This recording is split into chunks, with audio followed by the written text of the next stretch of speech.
أعوذ بالله من الشيطان الرجيم بسم الله الرحمن الرحيم إنا نحن نزلنا الذكر وإنا له لحافظون۔ عزیز سامعین، سورہ بقرہ کی آیت نمبر 99 سے آج ہمارے نئے لیسن کا آغاز ہے۔ تو اس سے پہلے یہودیوں کا قلبی اندھا ہونا بیان ہوا تھا کہ وہ عداوت جبرائیل میں ایسے اندھے ہوئے تھے کہ اس کی وجہ سے قرآن جیسی فائدہ مند کتاب کے منکر ہو گئے۔ اب ان کا آنکھ کا اندھا ہونا بتایا جا رہا ہے کہ قرآنی آیتیں ایسی ظاہر ہیں کہ اندھوں کو بھی نظر آ جائیں مگر ان کو نظر نہیں آتی۔ تو ارشاد فرمایا، اور جب کبھی انہوں نے کوئی عہد کیا تو ان میں سے ایک گروہ نے اس عہد کو پھینک دیا بلکہ ان میں سے اکثر مانتے ہی نہیں۔ تو آئیے پہلے ان دو آیات کا لفظی اور بامحاورہ ترجمہ سن لیتے ہیں۔ اعوذ باللہ من الشیطان الرجیم، بسم اللہ الرحمن الرحیم۔ وَلَقَدْ أَنزَلْنَا إِلَيْكَ آیَاتٍ بَيِّنَاتٍ، واو کا معنی اور، لقد ضرور، تحقیق، بے شک، یہ دونوں تاکید کے لیے لفظ استعمال ہوتے ہیں۔ لقد لام بھی تاکید کے لیے آتا ہے اور قد اس کا معنی بھی تحقیق کے لیے آتا ہے۔ لقد ضرور، تحقیق، بے شک، انزلنا ہم نے نازل کی، اتاری، الیک آپ کی طرف، تمہاری طرف، آیات بینات روشن نشانیاں، آیات نشانیاں، بینات روشن، آیات بینات روشن نشانیاں، اور بے شک ہم نے تمہاری طرف روشن نشانیاں یعنی روشن آیتیں نازل کی۔ وما یکفر، واو کا معنی اور، ما یکفر نہیں انکار کرتے، بہا ان کا یعنی نشانیوں کا، الا الفاسقون الا مگر، الفاسقون فاسق نافرمان، اور ان کا انکار نہیں کرتے مگر فاسق یعنی فاسق ہی صرف ان آیتوں کا، ان نشانیوں کا انکار کرتے ہیں۔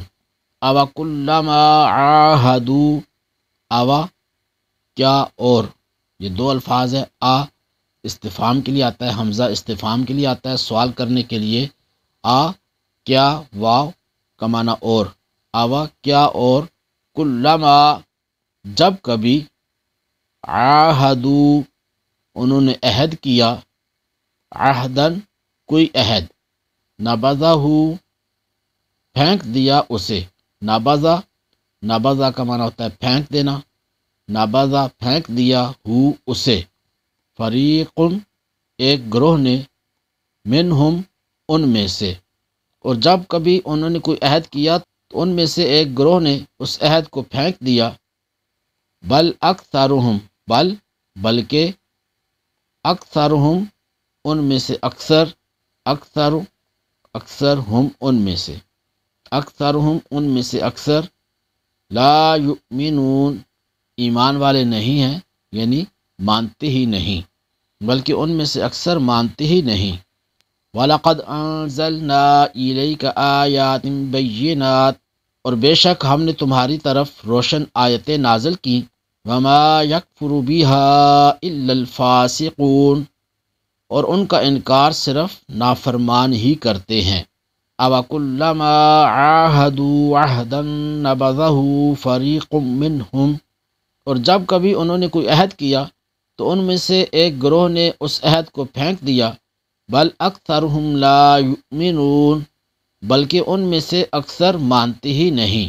تفسیر کبیر میں ہے کہ ایک دفعہ معاذ بن جبل رضی اللہ تعالی عنہ نے فرمایا کہ اے یہودیو، پہلے تم اہل کتاب تھے اور ہم مشرک، تم نے ان نبی آخر الزمان صلی اللہ علیہ وسلم کی تعریفیں سنا سنا کر ہمیں ان کا شہدائی بنا دیا۔ رب کی شان کہ ہم نے اور تم نے ان کو پا بھی لیا، تو تمہاری بتائی ہوئی صفتوں سے ہم ان پر ایمان لے آئے، تم کیوں محروم رہ گئے؟ اس پر یہودیوں نے کہا، یہ تورات کی یہ بتائی ہوئی نشانیاں لے کر نہیں آئے جس سے ہم ان کو نبی مانیں۔ اس آیہ کریمہ کا شان نزول کے ابن سوریہ نے ایک دفعہ عرض کیا تھا کہ اے محمد صلی اللہ علیہ وسلم آپ ہمارے پاس کوئی ایسی چیز نہ لائے جسے ہم پہچانتے، اور نہ آپ پر کوئی ظاہری آیت اتری جسے ہم دیکھتے۔ اس کے جواب میں یہ آیت کریمہ نازل ہوئی۔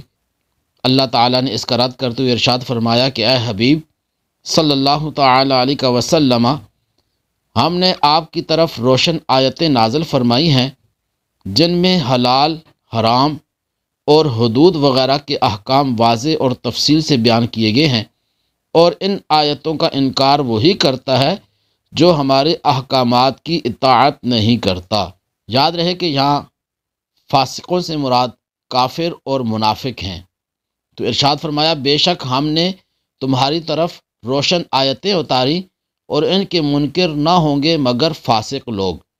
تو اگلی آیت کریمہ میں ارشاد فرمایا اور کیا جب کبھی کوئی عہد کرتے ہیں ان میں ایک فریق اسے پھینک دیتا ہے بلکہ ان میں سے اکثر ایمان والے نہیں۔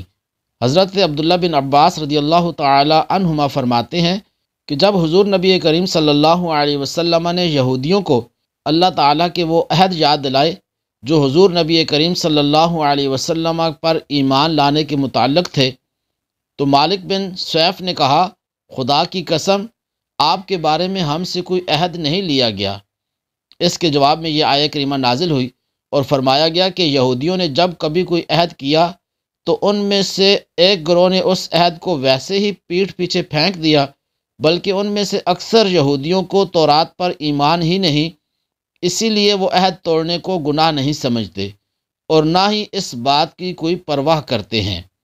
تو بعض مفسرین نے فرمایا کہ یہودیوں نے یہ عہد کیا تھا کہ جب نبی کریم صلی اللہ علیہ وسلم کا ظہور ہوگا تو ہم ان پر ضرور ایمان لائیں گے اور عرب کے مشرکوں کے خلاف ہم ضرور ان کے ساتھ ہوں گے، لیکن جب حضور نبی کریم صلی اللہ علیہ وسلم نے اپنی نبوت کا اعلان فرمایا تو یہودیوں نے آپ صلی اللہ علیہ وسلم پر ایمان لانے کی بجائے انکار کر دیا۔ اس پر یہ آیت کریمہ نازل ہوئی اور ارشاد فرمایا اور جب کبھی انہوں نے کوئی عہد کیا تو ان میں سے ایک گروہ نے اس عہد کو پھینک دیا، بلکہ ان میں سے اکثر مانتے ہی نہیں۔ تو عزیز سامعین، ترجمہ قرآن کا ہمارا یہ سلسلہ جاری ہے، تو اگر آپ سابقہ اسباق سننا چاہتے ہیں ڈسکرپشن باکس میں ہر لیسن کا لنک ڈال دیا گیا ہے، اس سے کوشش کریں کہ ان اسباق کو باقاعدگی سے سنیں اور ہمارے اس چینل کو سبسکرائب کریں۔ انشاءاللہ بہت کچھ سیکھنے کو ملے گا۔ کوشش کی جاتی ہے کہ آسان الفاظ میں آپ کے لیے قرآن کریم کا ترجمہ پیش کیا جائے، اور بیل آئیکن کو پریس کریں تاکہ جب بھی ہماری نئی ویڈیو آئے تو آپ کو نوٹیفیکیشن آ جائے۔ اللہ رب العزت ہمیں قرآن فہمی اور اس پر عمل کی توفیق عطا فرمائے۔ آمین بجاہ النبی الامین۔